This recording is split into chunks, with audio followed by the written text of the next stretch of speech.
So, every day when you're just kind of going on Dueling Book, minding your own business, and you kind of read the statuses for the hell of it, and I saw a status that said, I won all my matches today with World Chalice. And I thought about it for a little bit, and I was like, I'll take the bait. I'll message the guy. And young Pharaoh sent me his list, and I was like, I'm actually kind of digging this. I'm going to go ahead and profile this.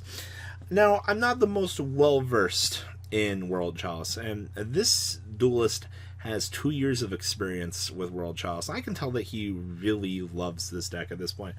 And honestly, most people just kind of fucking forgot about World Chalice. I'm not going to be the first one to say that, unfortunately, but like, where have we gone and where are we going, Cotton Eye Joe? This is literally where we are with this deck. Now, I've got a few interesting things that I saw about this deck. First up, yes, we are using Rusty Tin Can to fuel our deck. Now, Shade Brigadines, being obviously you want this to be the piece that is going to kind of do its thing, and you're going to like turbo into this and make sure that you can, be able to get to that point. Also, we have this little interesting guy here. So this is called Defrag Dragon. So you can special summon this card from your hand by sending one other monster from your hand to the graveyard. Okay, you can only special summon one Defrag Dragon once per turn. And if this card is in the graveyard, you can banish 3 monsters from your graveyard with the same name except for Defrag Dragon to special summon this card from your hand. This is a dark dragon that allows itself to be beamed out, which is actually really good. He was talking about that Defrag Dragon will help with setting up the graveyard with the Phantom Knight monsters, which I actually, depending on the hand that you're opening up with, this might not be too bad.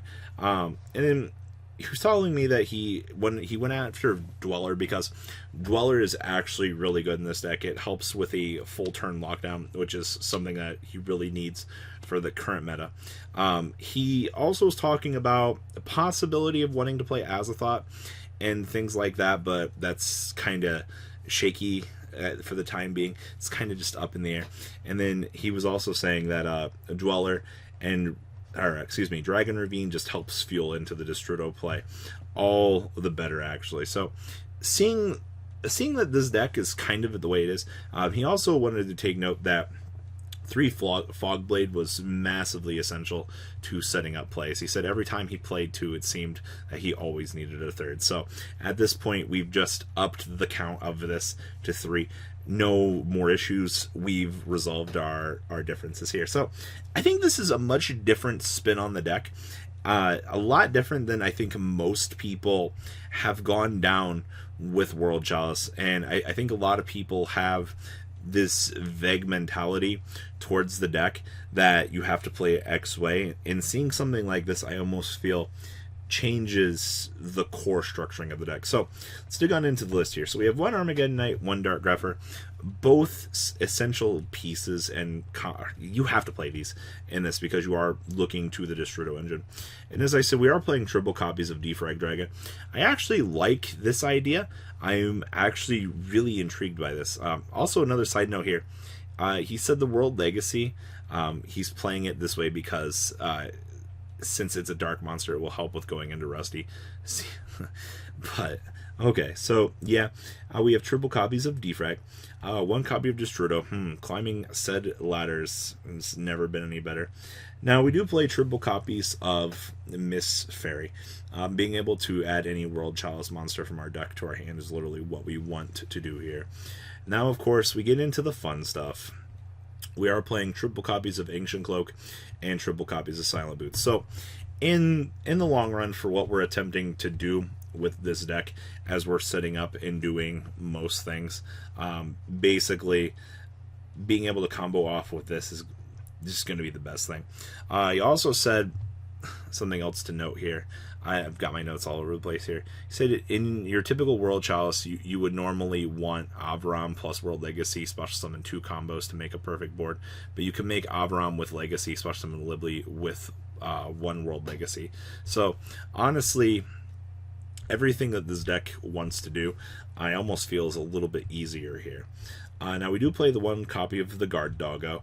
I'm not a super big fan of Guard Doggo, but I understand that he's still you have to play him for the combo. Now, this is still the thing that makes the world go round, and depending on if you get locked into darks or whatnot, being able to do everything that you need to do with this should still be no problem. It depends on which stage of the combo you're doing things, but I think you're going to be fine when you're doing things.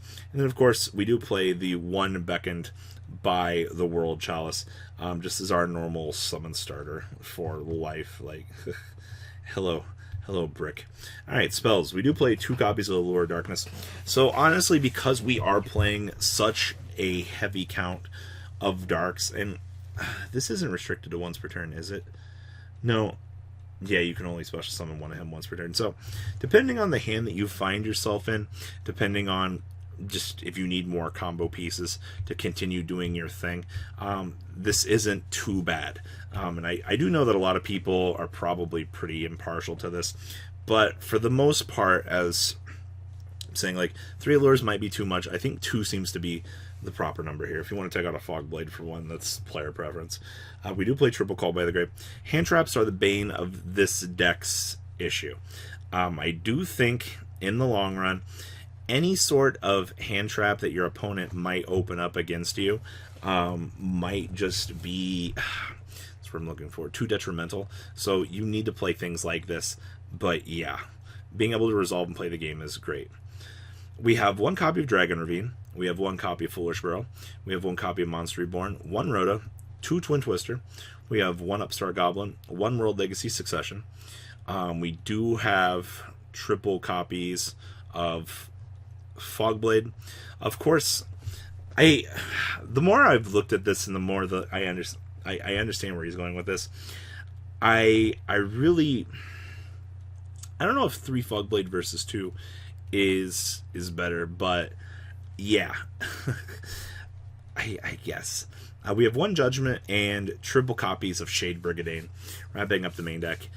He's literally sending me notes here as we're going. He was talking about also wanting to play other things in the deck. He said the deck still got room for improvement.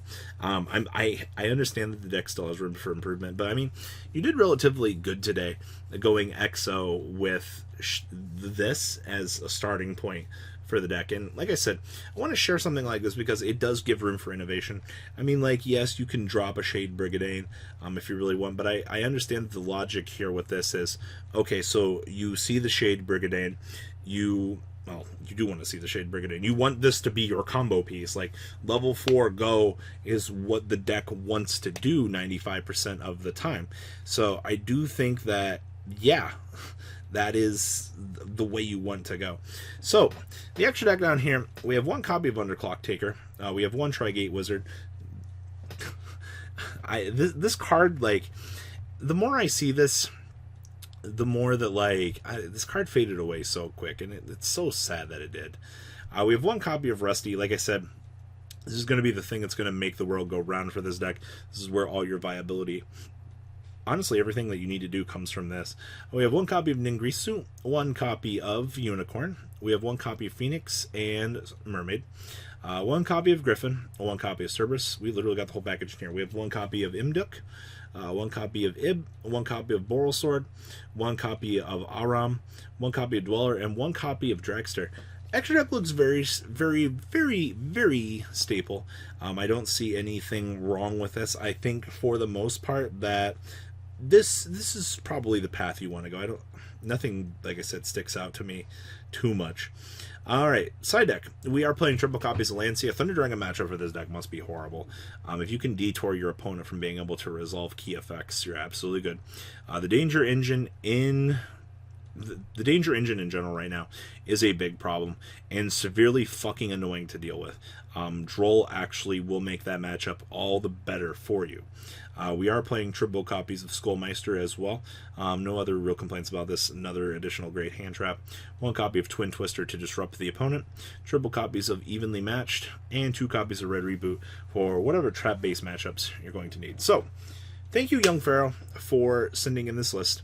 I do think that having a much different take on World Chalice might inspire some duelists out there to give this a shot, and we'll kind of see what's going on with the deck.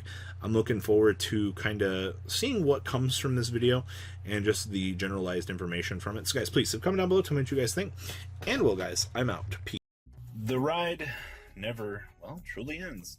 Thank you, patrons. Without you guys, I don't know what I'd be wearing in these videos. I might be a truffle shuffle incident all over again. Guys, please also check out VanCole40 for some awesome Vanguard content. Some other interesting stuff you might find up here on the left or in the description as well. Thanks for watching.